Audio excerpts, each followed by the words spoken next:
रिसेप्ट book पे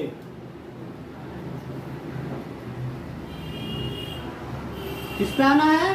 रिसेप्ट book पे। और रिसेप्ट बुक पे आने के बाद यहाँ पे क्या हम लोग करेंगे, तो इसमें पूरा का पूरा टेबल बनाएंगे। कैसा टेबल? तो ऑटोफिल सेटअप बनाए थे, ऑटोफिल सेटअप। अब ऑटोफिल सेटअप क्या होगा? Serial number, day, date, particular, amount, particular amount, उसके बाद पेमेंट मेथड यानी कि रिसिप्ट मेथड, रिसिप्ट मेथड, और लास्ट में आ जाएगा आपका डिस्क्रिप्शन। ये आपका क्या बन जाएगा? ये हम क्या ले लेंगे? हेडिंग ले लेंगे। जब हम हेडिंग लेंगे तो अब हेडिंग के बाद यहाँ पे क्या करना है, आपको 2 रॉ के साथ पूरा टेबल को सेलेक्ट कर लेना है। जहां तक आपका टाइटल है वहां तक आपको क्या कर लेना है? सेलेक्ट कर लेना है। यानी कि जितना हेडिंग है उसके साथ एक्स्ट्रा 2 रॉ ले लेना है, और लेने के बाद इसका टेबल फॉर्म में कन्वर्ट कर देना है। किस फॉर्म में कन्वर्ट करेंगे?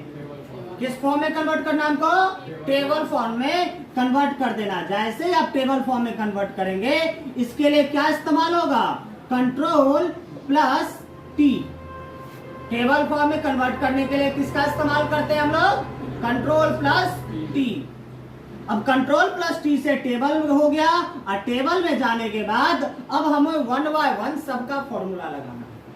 टेबल का पहला खासियत क्या होता है, तो इसमें जो भी डाटा या जो भी हम लोग फॉर्मूला लगाएंगे, पूरा का पूरा टेबल तक ऑटोमेटिकली ही वो लेता हुआ चला जाएगा जहां तक टेबल जाएगा।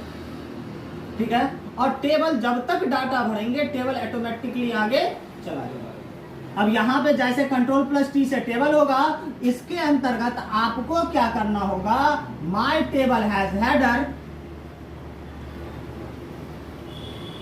हैज हेडर, ठीक है ना? इस पे क्या कर देना है? टिक कर देना इसको, यानी कि अलाउ कर देना, क्योंकि हमारे टेबल के पास हेडर है कि नहीं है? हेडिंग है ना, तो इसीलिए माय टेबल हैज हेडर को क्या करेंगे? अलाउ करेंगे। और अलाउ करने के बाद क्लिक ऑन ओके। इस पे क्या कर दोगे? ओके पे क्लिक कर दोगे, आपका टेबल क्या हो जाएगा? तैयार हो जाएगा। क्लियर है? यहां तक कोई समस्या?